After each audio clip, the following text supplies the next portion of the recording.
Ladies and gentlemen, please welcome to the stage, Mike Zakarian.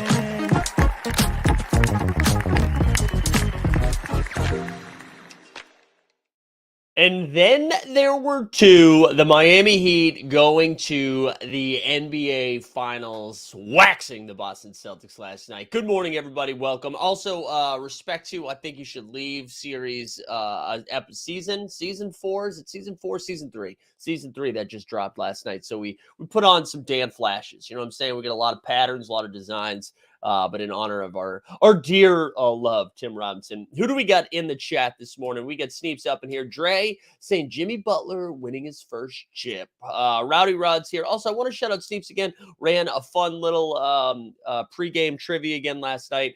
If you won something, I'll hit you up with that in a little bit. Who else we got? Snoopaloops here, Matic Auto. We got the Common Man. We got Caleb Jordan. Forget Jimmy Jordan. It's Caleb Jordan. Andrew Laird in the chat. We got Ricardo here. T-Man's here. Who else we got? Oh, I'm sorry. Yeah, we got Ricardo, but then we also have Ricky Ricardo. We got Store. Just got up here in Norway after staying up all night. Let's go. We got Borland up in here. Mike's here. We got Cameron Quinlan. BM. Bad morning. Veronica's here. Marco's here. A lot of people excited to hang out. Weisberg, Regulator, DJ Local, Maddie Harrison. Let's go. Considering how it turned out, would Celtics fans prefer to have just been swept instead? I don't know if it's with older age now. I'm not sure. No, not for me. We got four extra games of basketball, you know? Or I guess technically 3 extra games of basketball. We're going to play 4 regardless. I don't. I mean, yeah, it sucked, but that was an incredible run. That was a lot of fun. But we are not going to start this show talking about the Celtics. We are going to be talking about the Miami Heat. Let's go. We're going to like the stream, subscribe, hashtag Heat Culture. We'll give something away here a little bit later in the show. So go ahead and do that. But yeah, let's just start, man. And I know we will talk about the Tatum injury, and that is part of the story. But man, Miami just came out and played 103-84, and their best players were better. You know, Jimmy Butler finished the game with 28, 7, and 6. You had Caleb Martin drop 26 points. And they came in and dominated really outside of the first 5 minutes, right? It was some real Game 7 energy that first 5 minutes where no one could hit anything, right? It was just really slow and clunky offense. And then Miami started to get into a rhythm, and the Boston Celtics, who lived and died by the three-pointer the entire season, just couldn't get anything going from 3. I think, what did they hit? Like something like 16 out of 50 something in the last 2 games or something wild like that. We thought that you could, we thought game 6, we're like, wow, they only hit 7 threes and they only hit 7 threes. They shot poorly and got a W. They'll never do that again. And they're like, well, here's the thing. We will hit 2 more threes, but we're going to take 40 more. And it was bad. It was a really bad performance by them. But Jimmy, man, it felt like, there was a couple of times in the third quarter, right, where the Heat had an 11-point lead going into halftime. And I think the worst thing that could have happened for the Boston Celtics at halftime, or the worst thing that could happen was halftime. And not because they didn't need a rest or anything, but like clearly, Tatum's ankle, you stop moving around on it, and I'm sure the swelling picked up a little bit. It stiffened up, tightened up, whatever the correct doctoral phrasing is. And he had nothing left in the tank in the second half. He had like one finish early on in transition, and right after that, he was a little gimpy. And then he couldn't defend. And kudos to Miami, because they absolutely figured out. They're like, wait, Tatum can't move left to right, and then just attacked him for the rest of the second half. And that was it. It was a wrap after that. It was an absolute wrap after that. A couple of fun notes, dude. Caleb Martin, like I joked. I wasn't a joke, but the thumbnail of this was like the real MVP. I did not realize until this morning that Caleb Martin lost the Eastern Conference Finals MVP to Jimmy by 1 vote. It was 1 vote. And I honestly thought Caleb was, I mean, you can't, Jimmy's the guy, right? Jimmy is the driver of the bus, even in the second half, right? Celtics make a little bit of a push, before they even made a push, Jimmy like just walks up to the 3-point line, steps into an open three, knocks it down. I think he had a couple of threes last night, right? What was his final? He went 3 for 7 from 3. And once that started happening, you have to like close out on him a little bit more. And by that, once you have to step up on Jimmy, like he's like, okay, let me just take you. Let me just take you to the house. Let me take you to the rack. And that's what they did. I will say, for Heat fans, like I listened to a little bit of Bill Simmons this morning, and they were talking about how good Bam was setting screens. Okay, Bam was a tough watch. Maybe I was watching it from the wrong lens, but I thought Bam was a tough watch last night. And there were a couple times, felt like every time he got the ball in the post, he was like, no, and got rid of it as fast as he could. Went like Marcus Smart on him or Derek White on him. It was really weird. But I read Tom Ziller's Good Morning is Basketball, and some crazy stuff. Ready? I thought this was one of the more important and mind-blowing stats of this entire Eastern Conference Finals. Caleb Martin, on 6 threes a game, shot just under 50% from 3. Throughout the entire 7-game series, Caleb Martin hit 22 threes. Jaylen Brown and Jason Tatum hit 18. Caleb Martin hit more threes than the first team All-NBA Jason Tatum and the second team All-NBA Jaylen Brown. Out of control. Caleb was just so good. And I know we talked about this yesterday with Weisberg, but the fact that you have him coming back and you don't have to worry about like figuring out what to do with him in the offseason, about paying him. I know we talked like Gabe is someone who's going to be available on the market. You have another year of him. I mean, he really seemed to be taking a leap and doing it on both ends. And then also like Duncan Robinson needs to get shout out a little bit too. I know he didn't like blow up the box score, right? He finished with 10 points, a couple of steals and a block. But one of the crazier plays that we saw happen was Jaylen Brown in transition pulls up for 3 and Duncan blocks him. What? I mean, fine. You want Duncan to light you up from 3. Okay. You shouldn't be getting like they fell asleep backdoor on it a bunch. It was bad. All right. Gus in the chat with some really good content said, I hate Boston. Thank God the Heat got it done. Now 4 more. Caleb played the power forward position as well. Yeah. So, right. Because Kevin Love was starting early on. And then I think, was it game 6? They made the official switch. They made the official switch there. Oh, John Dub, haven't seen you in a while, but slid back in to take a victory lap on Malcolm Brogdon getting hurt. Congrats, Sean. Congrats on your W, sir. Stan says we the people hold this. Oh man, Stan is so funny because like he is such a little bitch. You know what I mean? Like I just look at him, just like Orion. I don't even know who he's replying to right now, and I love it. I feel like you're someone, Stan, who like laughs at people's funerals. Like, is that like the kind of energy you bring? Oh, he's so funny. But the Miami Heat now, second team in NBA history to be an 8 seed and make it to the NBA Finals after the 99 New York Knicks. They're going to be taking on Denver Nuggets. The first game is Thursday night. One of the dumbest stories yesterday was people reporting, oh my God, the Miami Heat have booked a flight to Denver. What are we doing? Of course they booked a flight to Denver. They don't live in Boston.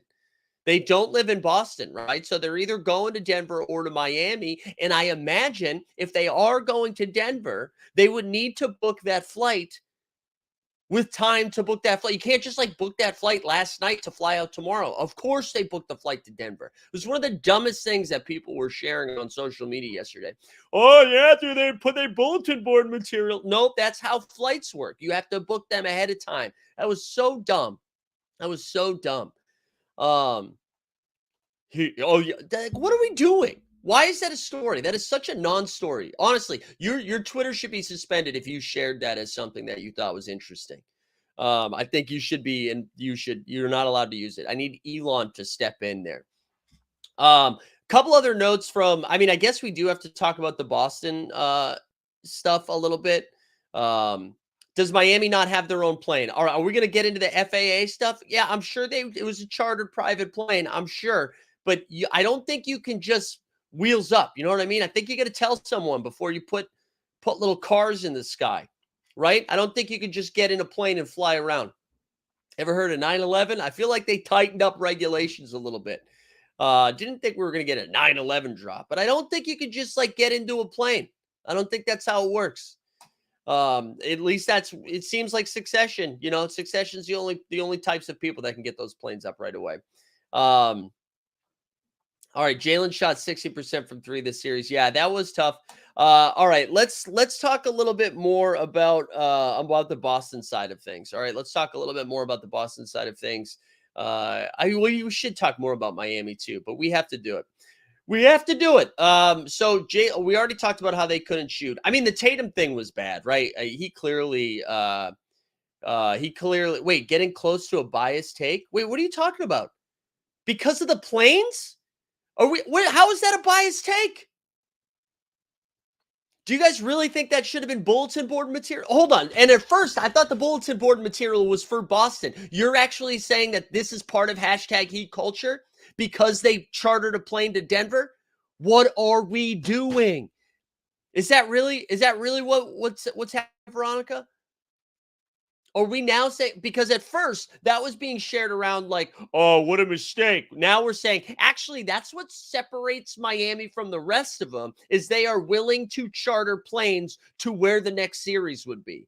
Oh my God. You guys are insufferable. I love this. I love this because all day yesterday, everybody was sharing that stupid tweet from the FAA about, oh my God, they booked a plane. They booked a plane to Denver. Where else were they going to fucking go? Back to Miami? They can do that too. Unreal. But again, the take was, oh, don't do that. Don't do that. But now all Miami fans are taking their pants down, being like, look at how big our testicles are. Your basketball testicles, of course, Veronica. But look how big our testicles are that we booked a plane to the only other location a basketball game would happen. God, what? That's how thirsty people are for bulletin board material? God. I hope Kyle Lowry didn't book it. If Kyle Lowry booked it, he would have like kicked the pilot on the way out, right? Oh, that's incredible. That's incredible. I love that that's a heat culture thing. Oh, it's a boss move. You guys are embarrassing. Of course you booked a flight to Denver. I love this. I love that this is so funny. This is so funny. It's a boss move. Oh, you Jordan wannabes. We're only bringing one pair of clothes because we're only going to play one game. You think the TNT guys booked a plane? Oh, actually, they didn't. It would have been ESPN. Oh my God, that's so funny. I love this. I love this. I like that it was like saying bias take two. I feel like I came in very measured about how Miami beat the Celtics. I just didn't have on my bingo card Miami fans victory lapping that they booked the plane to where the NBA finals would be. Oh, that's great. Oh, that's great. That's so funny. I love it. I love Miami fans. I love Miami fans. I will say it sounded like Miami fans showed up to Boston though, which is impressive because they very rarely show up to Miami. So that's great that I think that was cool that they traveled. That brought some energy in there because the energy was sucked out of the Garden like pretty early in the first quarter. They could have booked a flight to Cancun. You're right. No, it's impressive that the team trying to win a game booked a flight to the location where they would have to go if they won a game. You're right. I am impressed that they didn't book a flight to vacation. Oh man, I love it. I love it. This is so good. This is so good. Um, you know what though? Speaking of heat culture, though, like the stream, subscribe, hashtag heat culture. We're giving away a plane. Oh, I love it. I love it. Oh man, that's so funny. God, thank God. Thank God they did that, man. Pat Riley, dude, is so sick, man. That's what makes Pat Riley so that's actually what separates Pat Riley from the rest. This was gonna be a pro Miami. This was gonna be a pro Miami show. And then but Pat Riley, dude, that's what's different about him. He learned that in LA. Like that's what made that on season 2 of Showtime on HBO. They're going to talk about like logistical planning and how that affects the ceiling of NBA teams. Where if you book your flights ahead of time, it kind of changes the momentum. Changes the momentum. Um I didn't also not on my bingo card the FAA being involved in sports stuff because this is why it wasn't like Pat Riley leaked that, right? It was a reporter seeing that the FAA scheduled the flight. Oh man. All right, on the Boston side of stuff, so a couple of things. Brian Windhorst reported right after the game that Jaylen Brown and the Celtics were already like close in talks for the extension. So it does sound like Boston and wait, hold on. Eric Fernandez says what separates Pat Riley from the rest is his blood pact with Satan. That's great. Um, but yeah, if wait, what was I just saying? Oh yeah, so the Jaylen. It sounds like they're already in talks with extension. Jaylen Brown too. I saw Jay King was reporting, or like from the press conference, JB was already like taking the L and holding it, being like, when your best guy goes down, you need to step up, and clearly Jaylen Brown didn't do that, right? So his final line was tough, right? So JB finished with 19 points, 8 boards, 5 dimes, 8 turnovers. He had as many rebounds as turnovers. He had 8 of them, went 1 for 9 from 3, 8 for 23 from the field, only went to the line 2 times. And he didn't step up, right? If anybody stepped up, I mean, there was this time in the third quarter where it was just like Derek White and Caleb Martin exchanging buckets for like 10 minutes. And it was like, I think I jokingly tweeted me and the rest of NBA Twitter was like, the Eastern Conference Finals MVP is between those two dudes. They were the only two dudes like really bringing it in the third quarter. But the Celtics are in a weird spot right now. And as like the Bill Simmons podcast outlined earlier this week about what happens with this new CBA, where basically teams, if you sign these 2 max guys, if you get 2 superstars, you're really hamstrung the rest of the way with your roster construction. And that won't really affect them next year. But by signing him to a max, it's going to be a real problem moving forward. But I don't know what their other moves are. And that's the thing that I kept pushing back on. Like people are saying, Jaylen Brown, you shouldn't be dropping that kind of money on Jaylen Brown. And it's like, maybe. But they've gone to the Eastern Conference Finals 3 of the last 4 years, right? Shout out Heat Culture for knocking them out twice. They've gone to the finals like last year, and so like that is what your ceiling is with a team like this. It makes it harder to build around it. Like if they do this with Jaylen Brown, Grant Williams is gone. I imagine one of Malcolm Brogdon, Marcus Smart, or Derek White gets moved as well. But it really makes roster construction weird. So, like, what are your options there? You move off Jaylen Brown. I don't think there's a world in which you get the necessary value unless one of those teams with the top 3 pick is looking to bring on a max player like that and move off of one of their draft picks. But the Spurs aren't doing that. I don't think Charlotte's doing that. And Portland maybe, but then you're telling Tatum, your best guy, hey, listen, we know you love playing with Jaylen Brown, whether it works or it doesn't. We know you love playing with Jaylen Brown, but we're not going to give you a shot to win a chip in the next couple of years because it would be too much money and it makes it too hard. I just don't see a world in which that's good for your best player. Like, yeah, Tatum's under contract, but I don't see there's a world where Tatum's like, oh, that's great. If anything, that's a signal to be like, hey, maybe I need to take my talents to South Beach, huh? So I just don't see it. I think they signed Jaylen Brown. I do think Grant is gone. And I do think one of those guards are gone as well. And then I don't know, what do you do with Al Horford? Like Al looked very tired there at the end. So I think they're going to be there. I think it's going to be a real weird situation moving forward. But I do think, like, if you're Boston, you're like, okay, we know our ceiling is a top 2 team in the Eastern Conference with Brown and Smart. With all of Brown's warts, I mean Brown and Tatum, excuse me, with all of Brown's warts of just not being able to dribble. I don't know what it is.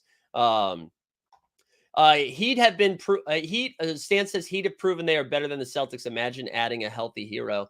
Yeah, I mean, I think it stands to question, Stan, that without the Tyler Hero injury, you guys aren't in the NBA Finals, right? Because you needed Hero to go down so Caleb could get more run, so Gabe Vincent could get more run. So I think the Tyler Hero injury was a blessing in disguise. I'm not sure if you're there. I mean, you look at some of the minutes that you saw from guys on the Heat squad in those play-in games, in the early games in the Bucks, man. I mean, you needed Caleb Martin to be out there. It'll be curious. So I thought I saw a Heat report too early in the day yesterday, and I couldn't tell. I think it was the same guy that was like, "Watch out for the flights." That they said Tyler Hero had been upgraded to questionable. So I do wonder, right? They've got a couple more days off. They're currently on a flight to Denver. And I wonder if Tyler Hero is ready to go, in the finals. I think that'll be interesting. Yeah, we'll see. We'll see. All right, Gus, you know what? Go look at the box scores. Go look at the box scores. How many minutes? Actually, you know what? We can do that together. We can do it together, Gus. We can do it together. Okay. Let's go. That was fake. Gus, good to see you. Let's go see it. Let's go see what let me go pull it up here. We'll go to, let's go to ESPN.com, the worldwide leader in sports. Also, this is a good reminder. Like the stream, subscribe, hashtag Heat Culture. We'll give away some piece of shit moment here at the end. Let's go look at the scores. Let's go all the way back to the play-in game. What was that? Like April 12th, maybe? I think it was April 12th, something like that. It was back in April. Let's see how many minutes they played. Yeah, April. Let's see. Did they play April 11th? In the April 11th game, Kyle Lowry, the guy that you said was unplayable just a second ago, he scored 33 points. Caleb Martin played 29 minutes. Vincent played 24 minutes. Tyler Hero, 35 minutes there. So, the Cody Zeller, Kevin Love, Oladipo. Oh, they still had Oladipo. Let's go look at the next game. Let's go look at the next game here. There was a game where, and I think Caleb Martin had like only a couple of shots in that game. Let's see. What was the next one? Did you guys play again on Friday after taking that L? And you won 102-91. Max Strus with a 31-point game. The Strus is loose in that one. This one, Caleb Martin played 27 minutes, took 4 shots in that one. Tyler Hero, 39 minutes. I don't know. I feel like it opened up the floor a little bit more for them. And it's definitely better for them defensively.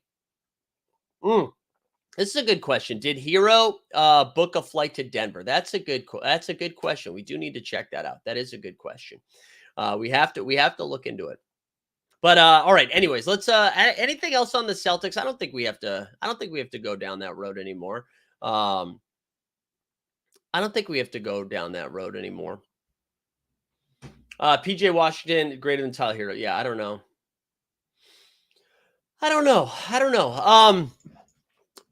Yeah, I don't think there's anything else on the Celtics. Listen, they are a terrible home team, which is weird. I guess they would have been more beneficial by finishing like 5th or 6th. If we got is Joe Mazzulla fired or not? Yeah. No, I don't think Joe Mazzulla is getting fired. I don't think he is. I really do. I think we're going to see one of those 3 guards get moved, and Grant Williams is gone. Those are going to be the two biggest things. So maybe Peyton Pritchard too. Who knows what Peyton Pritchard's going to do? Right? I don't know what his contract situation. I mean, he might actually be a free. I remember he was almost traded at the trade deadline, or he thought he was going to get traded at the trade deadline. But yeah, so listen, now what do we do? Right? Let's talk about the NBA Finals. So Miami will be on the road as the 8th seed going to Denver. Denver, who has yet to lose a game at home this postseason, right? So they won 3 against Minnesota. They won 3 against Denver and 2 against LA. Does Miami steal any of the first 2 games in Denver? What do we think? What do we think? Let me know in the chat. Like, does them booking the flight ahead of Game 7, does that impact their chances of winning games 1 or 2? Miami, too, just went through an absolute bloodbath of 7 games. But listen, I'm done doubting Miami. I really am. I'm done doubting Miami. I think if they were going to get a game in Denver, if they were going to get a game in Denver, it's Game 1. Denver hasn't played in over a week, right? They've had plenty of rest. I think everyone's just assuming that they go in there and spank them in Game 1. I don't know. We saw it happen with Boston and Golden State last year, where Boston went into the Bay Area, stole the first game, and all of a sudden the series felt like it was a little bit tighter. I could see them winning Game 1. I think if they don't win Game 1, they're in trouble. I think they have to get that one because I don't see them winning Game 2. I don't. But I do think there's I'm done doubting them, right? I'm done. You had Duncan Robinson turn into a layup aficionado and blocks in transitions. Who knows? But I could see them stealing Game 1. But if they don't get Game 1, I think they're in trouble. I think Denver is the better team here. I don't know if Bam is an answer for Jokic. For you Heat fans in the chat, have you guys observed Heat Nuggets games? Do you think if Denver, here we go, one more flight question. If Denver wins the first 2 games of the season, before Game 3, does Miami book a flight to go back to Denver?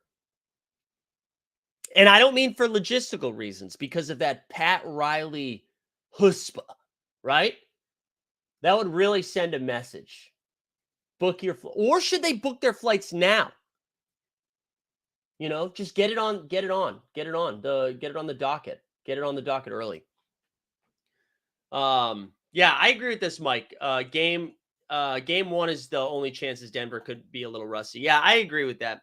I also don't think they play. Well, that's not true. I was going to say they haven't played a team like Miami defensively, but I actually don't think that's true. The Lakers played really good defense in that series. Like, those are all pretty close games.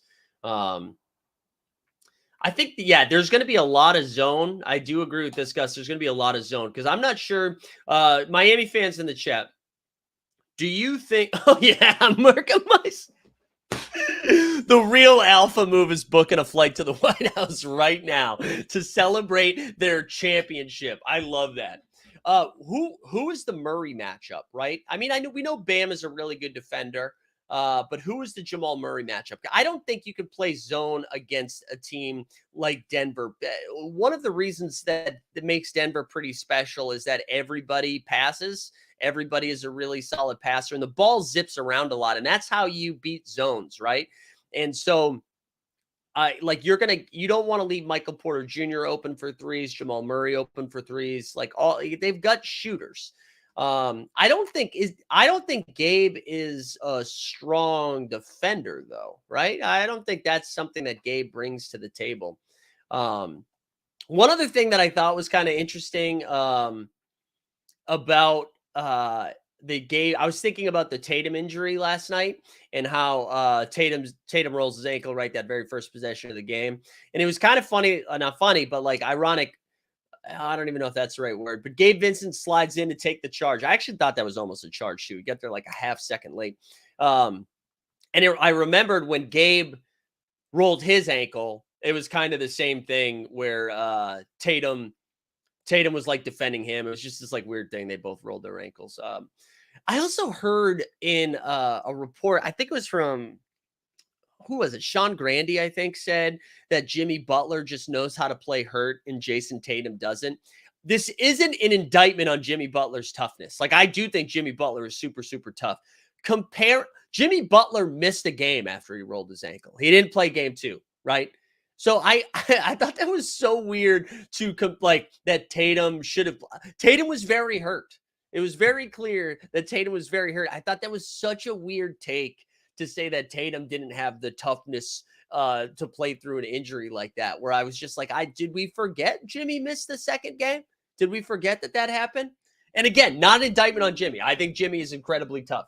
And I think Jimmy's got that dog in him that maybe definitely Tatum and Brown don't have in them right now. But yeah, anyways, I was just thinking about that when I was looking at replays of the Tatum injury, just seeing them go back and forth. But back to the finals matchup, I don't know if that zone is going to be as effective against a team like Denver. Like, I don't think that's something you can do start to finish. You know what I mean?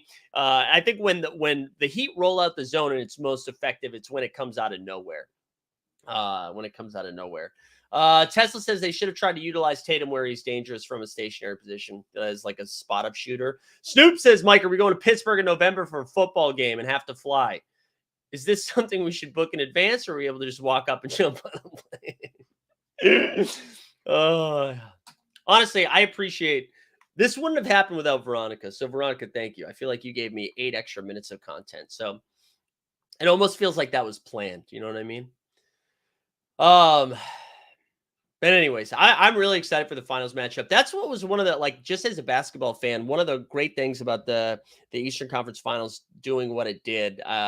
It's just like, listen, we're going to see the Celtics come back from a 3-0 deficit, something that hasn't been done in now 151 tries, or you're seeing an 8 seed led by Jimmy Butler and the Rugrats take on now like the best team in basketball or the best player in basketball in Nikola Jokic. So either way, I think we get a fun story. And I know all of those people are probably like Adam Silver. Adam Silver must be freaking out about the ratings. What are we going to do about the ratings? Bunch of dorks. It's going to be fine. The NBA is going to be fine. No one's going to get hurt. Everything's going to be okay. And I think this is honestly, as much as I like the Celtics, I think the Celtics had a higher ceiling if they were playing well. This is going to be a fun matchup to watch, I think, because you're going to see Aaron Gordon, who is a good defender, is going to be put on Jimmy, but I still think Jimmy's going to be able to just beat him up. I do think Jimmy's going to be able to beat him up.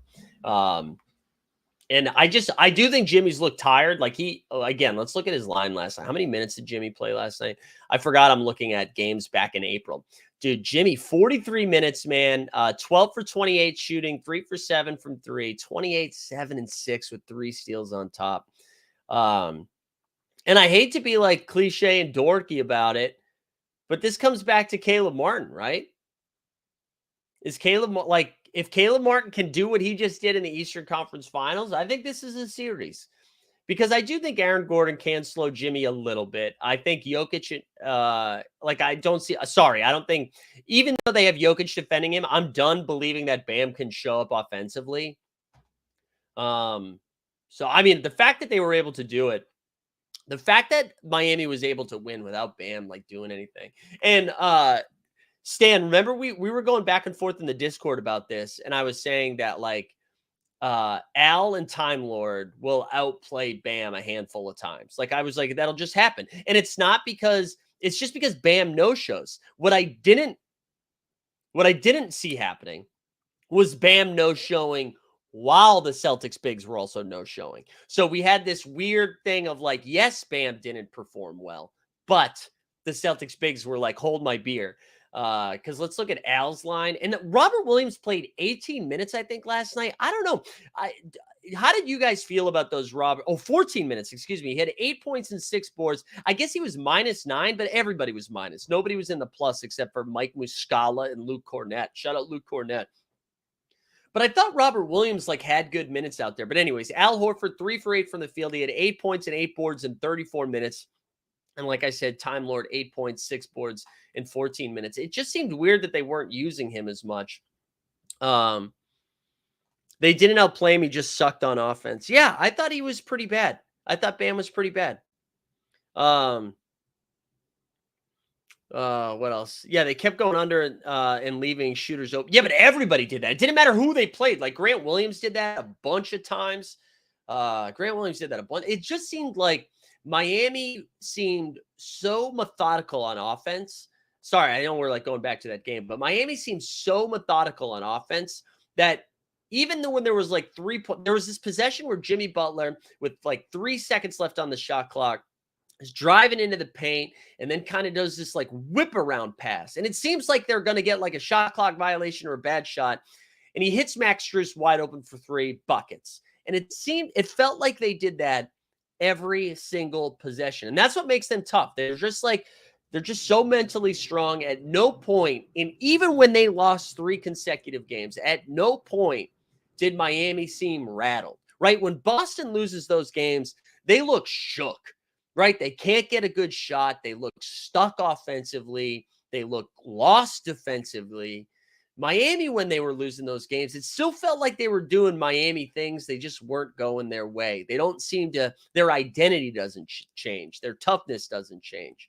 And you saw the patience wear out. And to give Stan some credit too, in the Discord last night, he said the reason that you didn't have any fear for Miami is it's just so hard for a team to beat the, not only to win 4 consecutive games, but to win 4 consecutive games against the same team is just really hard to do.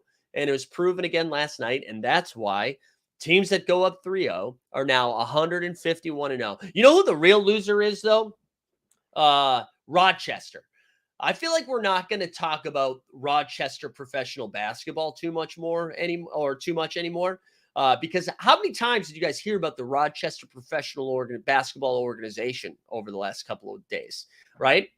Because every time they'd be like, it's only happened 4 times in basketball history. A team goes down 3-0, wins 3 more and forces a game 7. All the way back, dating back to Rochester. We heard that a bunch. My question is, why the hell did the Celtics trade for Muscala? Yeah, the Muscala thing didn't really work. Yeah, Marcus did have a tough game, man. He really did have a tough game. Well, Boston still has their challenge in 2 timeouts at least. Yeah, there was one weird sequence where, because you can't really challenge that, where Tatum got called for travel, which he didn't travel, and then the very next possession, like the next, Jimmy Butler takes like 3 steps into a layup before putting the ball down, and that one wasn't called. There was a couple of weird things, but none of that matters. All right, like you can. I know Celtics fans might want to blame the Tatum ankle injury, which obviously hurt them and took them out of a rhythm. You can blame whatever, but Miami was a better team. Miami was the better team. I think it's going to be fun. I think it's going to be fun heading into the NBA Finals. I'm excited about it. No, it was Jimmy Weisberg. It was Jimmy. You can go back and watch it. It was Jimmy. Maybe you're talking about a different one, but there was 2 possessions in a row where Jason Tatum got called for a travel where he didn't, and then swung back around, and then Jimmy immediately went up for a layup. They showed it. Then they went to commercial because I think Joe called a timeout soon after that. And then when they came back, they showed those highlights back to back. Caleb Martin buzzer beater looked like a double dribble. Yeah, whatever, dude. If you're Caleb Martin, I don't think he should have any calls go against him. That dude was unbelievable, man. That dude was unbelievable. So sorry, Mike. Which moves are you making if you're the Celtics GM? Well, that's what I was talking about with Jaylen Brown. I don't think there's a world in which you don't re-sign Jaylen Brown. I know it's going to feel like an overpay. I know he looked very depressing. This is going to go down as one of his worst playoff series, right?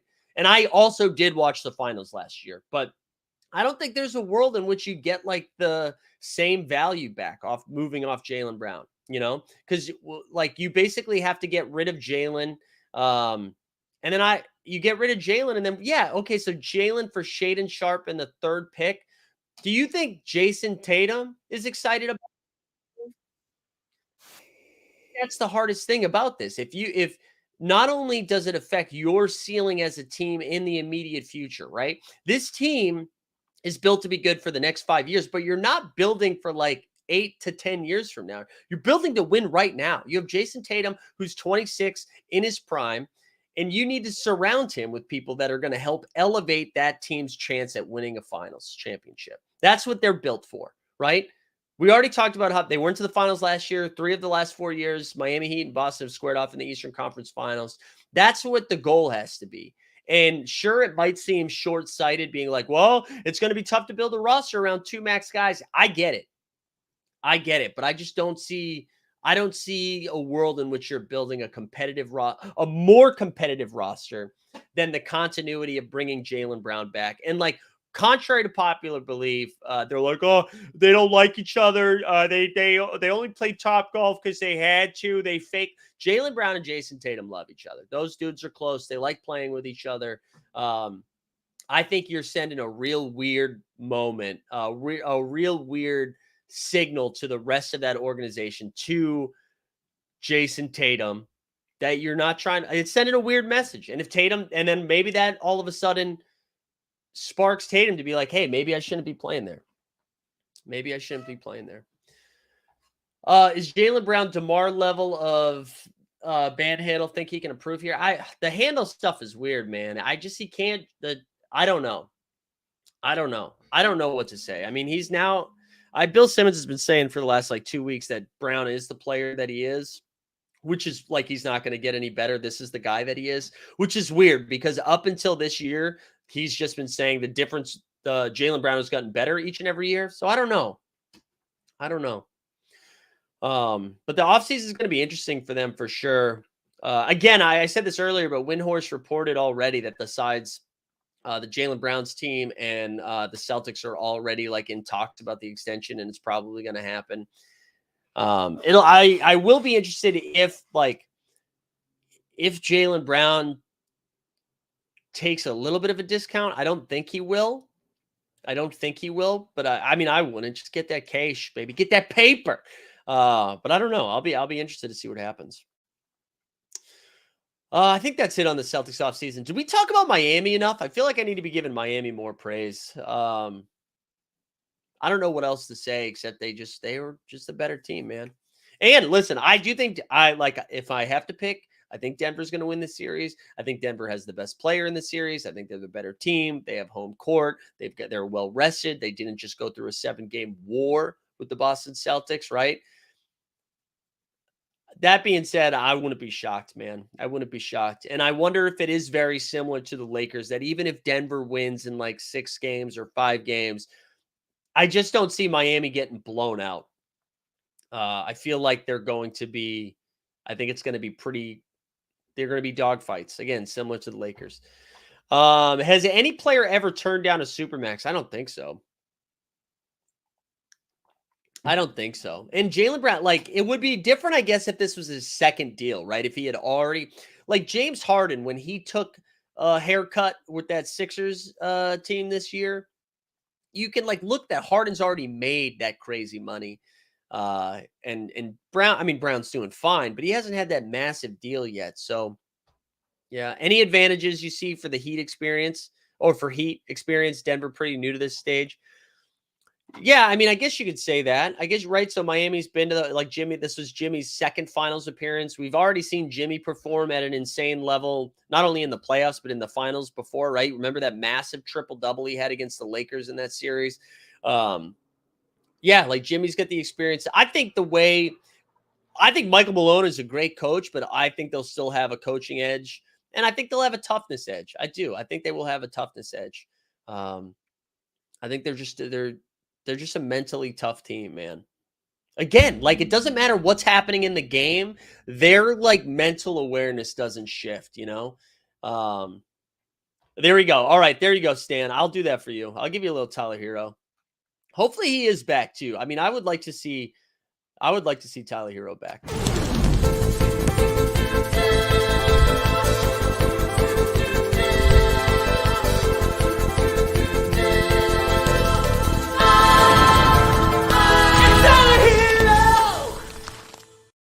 Yeah, and going back to the experience thing, I see Todd Tesla's comment in the chat about Kyle Lowry, right? Kyle Lowry's championship pedigree.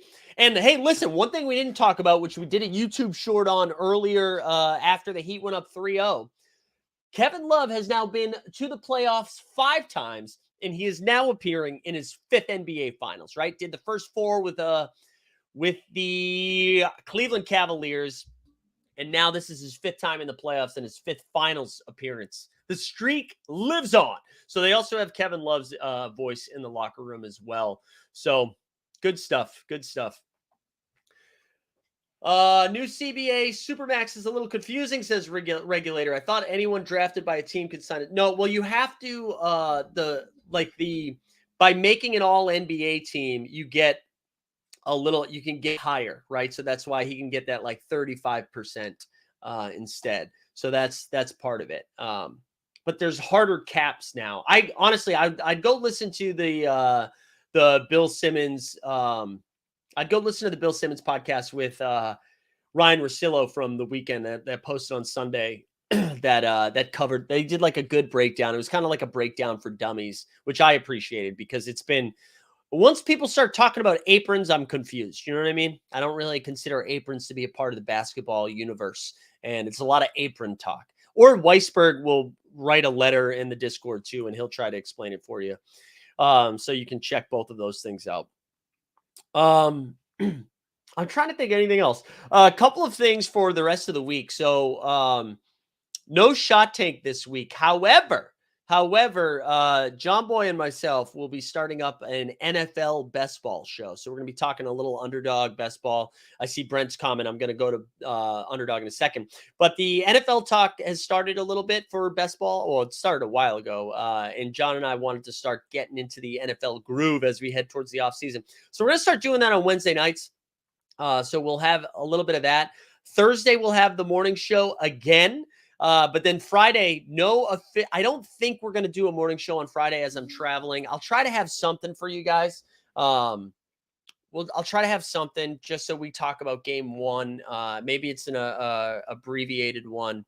But yeah, stay tuned to that. And then Monday, I don't think there's going to be a morning show, but I might have an evening show on Monday as I get back from vacay. So stay tuned for that. One other thing before we pivot to my underdog lineups. Any thoughts on Nurse hiring Philly? Well, I think Embiid is fucked. I'll be curious to see Nick Nurse's approach to someone like Joel Embiid, right? If anything, he is famous for playing his guys the most amount of minutes possible, right? He doesn't trust a ton of guys on this roster. He gets his core group in and he just runs them into the ground for better, for worse. Little Tom Thibodeau light, if you will. And I just don't know how that plays with Embiid. I would like to think that Nick Nurse is smart enough to know you can't play your guys, that you can't play a guy like Embiid that many minutes. But you just think about that roster and it's just like a weird roster for Nurse. I'm surprised, assuming Nurse was like the most attractive coaching candidate. I'm surprised Philly was the destination because Philly to me is you want to talk about the Celtics being in a weird spot moving forward. I think the Sixers are in a weird spot. You've got James Harden flirting with leaving.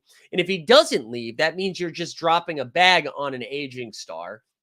You have PJ Tucker, who was older than me, who had shown some real, we like to show clips of PJ being like, you gotta be tougher, right? And like, sure, but you coach then, or be Udonis Haslem.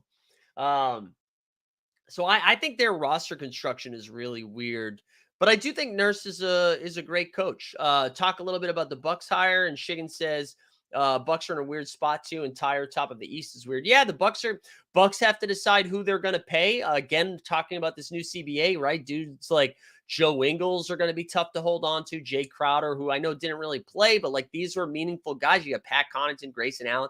They have some weird decisions to make, and they don't have a lot of draft capital because they gave it all away for Drew Holiday.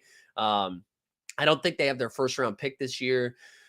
So that'll be interesting. From all accounts, Adrian Griffin, who is the Raptors assistant coach, is a very well-liked dude. He apparently met with Giannis, and Giannis is really excited about him.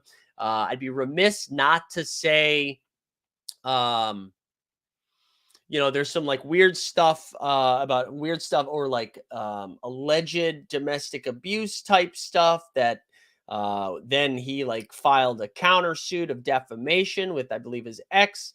And so like there's always that weird off the court stuff that filters its way into the conversation. So I feel like I have to at least acknowledge that. But from all accounts, it sounds a little Ime Udoka-ish, where a longtime assistant loved by many people.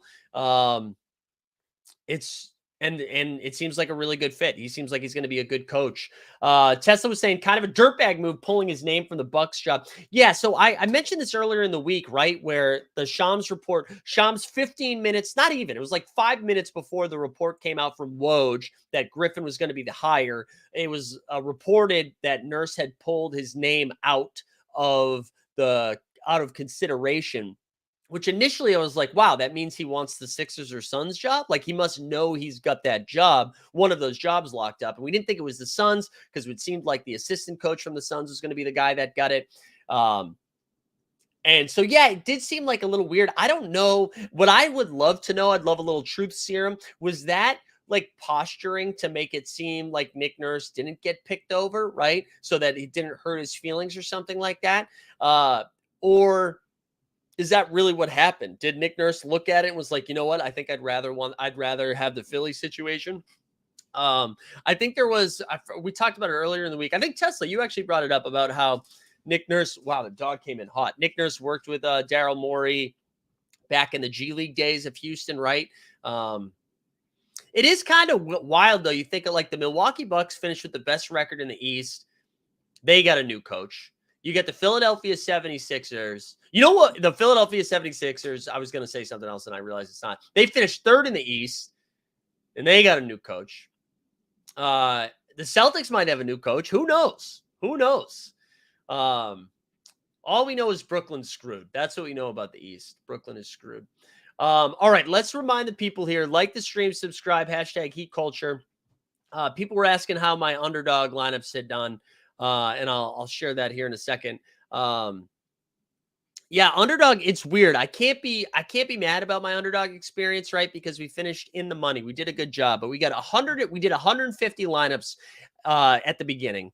Of the 150, 54 made it to the second round, which is an incredible advance rate.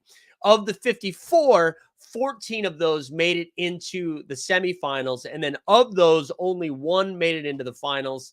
I had a lot of teams come in third place. So if we go over to live, we'll go over to best ball. And this was kind of wild, right? So, and again, we'll get paid out for some of this, and then we'll move off to the final. So this is the only squad I had make it through.